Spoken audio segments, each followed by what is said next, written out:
ইনক্লোসিউনের dialogue শিরোনামে 10 মে সন্ধ্যায় ইতালির মনফালকোনে শহরে চেন্ত্রো কুলতোরালে ইসলামিকো দারুস সালাম প্রাঙ্গণে নাগরিকদের জন্য উন্মুক্ত আলোচনা সভায় সংলাপে অংশ নেন এজেন্সি দুয়ে মিলা উনোর সেরোজিও সেরা, পারোকিয়া ডন ফ্লাভিও কনসিলিয়েরে রিজিওনালে এনরিকো বুল্লিয়ান ও ডক্টর বুখনাথ। আলোচনার প্রারম্ভে ডক্টর বুখনাথ অতিথিদের স্বাগত জানান এবং এই শহরে সাম্প্রতিক ঘটে যাওয়া অপ্রত্যাশিত কিছু বিষয় তুলে ধরেন।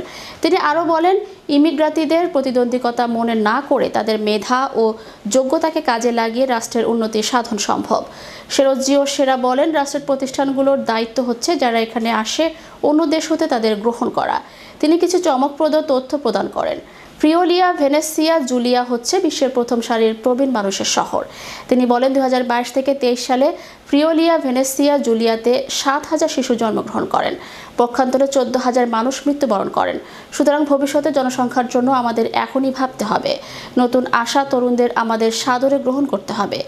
এনরিকো বুলিয়ান রিজিওনালের বিভিন্ন প্রজেক্টের বরাদ্দের খাতিয়ান তুলে ধরে বিভিন্ন অ্যাসোসিয়েশনের এগুলোতে অংশগ্রহণের গুরুত্ব নিয়ে আলোচনা করেন।